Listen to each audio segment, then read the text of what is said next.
যে অফিসাররা এই দায়িত্বে ছিলেন তাদেরকেই যদি জিজ্ঞাসাবাদ ভালো করে করেন, আমার মনে হয় এটা উঠে আসবে প্রকৃত সত্যটা।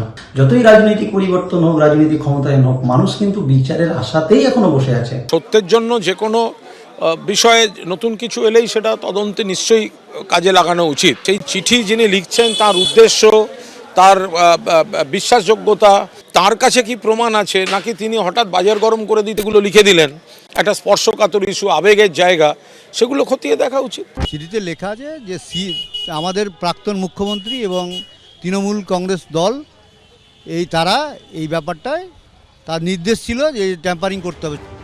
রাজ্যে বিজেপি ক্ষমতায় আসার পর নতুন করে খোলা হয়েছে আরজিকর ফাইল। এই প্রেক্ষাপটেই চাঞ্চল্যকর দাবি করল আরজিকর মেডিকেলের নিহত চিকিৎসকের পরিবার। বৃহস্পতিবার আদালতে একটি চিঠি পেশ করেন তারা, যেখানে রাজ্য ফরেন্সিক সায়েন্স ল্যাবরেটরির প্রাক্তন কর্মী বলে পরিচয় দিয়ে এক ব্যক্তি লিখেছেন, অভয়ার ভিসেরার নমুনা কেন্দ্রীয় ফরেন্সিক সায়েন্স ল্যাবরেটরি ও সিবিআইয়ের কাছে পাঠানোর আগে মুখ্যমন্ত্রী ও তৃণমূলের নির্দেশে রাজ্য ফরেন্সিক সায়েন্স ল্যাবরেটরিতে তা বিকৃত করেন ৩ জন অফিসার। ২০২৪ সালে আরজিকর কাণ্ড যখন ঘটে, সেই সময় মুখ্যমন্ত্রী ছিলেন মমতা বন্দ্যোপাধ্যায়। এটা পরিকল্পিতভাবে আগে থেকেই এগুলো ব্যবস্থা করা ছিল সমস্ত কিছু। তারাই ট্যাম্পারিংটা মূল অভিযুক্ত। আমরা চাইবো যে তাদের কঠোর থেকে কঠোর শাস্তি হোক, তাদেরও ডেকে সিবিআই জিজ্ঞাসাবাদ করুক। এই ব্যাপারটা সিবিআইকে দেখার জন্যই আদালতে জমা দেওয়া হয়েছে। সিবিআইকে বলা হোক যেন অর্ডার দেন যে ঠিকঠাক মতো দেখে। বৃহস্পতিবার কোর্টে পেশ করা এই চিঠিতে আরও দাবি করা হয়েছে, তৃণমূল জমানায় শয়ে শয়ে নিহত সিপিএম বা বিজেপি কর্মীর ক্ষেত্রে ভিসেরার নমুনা বিকৃত করা হয়েছে। ভিসেরার নমুনার সঙ্গে বাইরে থেকে কিছু মেশানো হয়েছে। ইচ্ছাকৃতভাবে পরীক্ষার ফলাফলে কারচুপি হয়েছে। প্রথম থেকেই বলেছি এটা নতুন নয়, এটা সেই তখনকারই ঘটনা। নমুনা যে সংগ্রহ করা হয়েছিল সেগুলো পড়েছিল, এবং যারা নমুনা সংগ্রহ করেছিল তাদের কোনো গ্লাভস পরা ছিল না, মানে নিয়ম মেনে কিছুই হয়নি।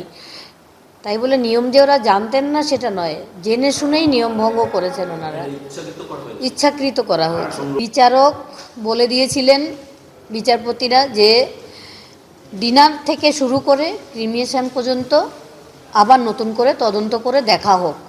সেই যে তদন্ত কমিটি গঠন করা হয়েছিল তারা একেবারে ভোগাস, সেটা আমি বলছি না, বলেছেন বিচারপতিরাই, যে এই রিপোর্টে কিচ্ছু নেই।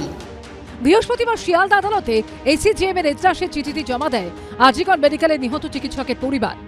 সবকিছু নিয়ে তদন্ত হবে, যারা অন্যায় করেছেন, ভয়ানক অভিযোগ, এ যদি প্রমাণিত হয়, তিনি যেই হন না কেন, তার যাই ক্ষমতা থাক না কেন, তাকে জেলেতে পৌঁছতে হবে। সত্যের জন্য যে কোনো বিষয়ে নতুন কিছু এলেই সেটা তদন্তে নিশ্চয়ই কাজে লাগানো উচিত।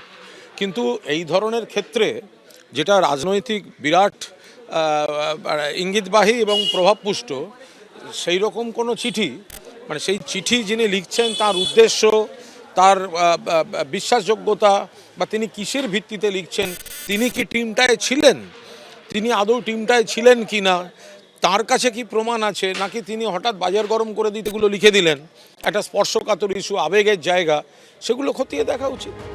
আরজিকর ফাইলস খুলে ইতিমধ্যেই 3 আইপিএস অফিসারকে সাসপেন্ড করা হয়েছে। এবার এই চাঞ্চল্যকর অভিযোগের প্রেক্ষিতেও কি তদন্ত হবে? তাতে কি কোনো নতুন তথ্য সামনে আসবে? সেটাই দেখার।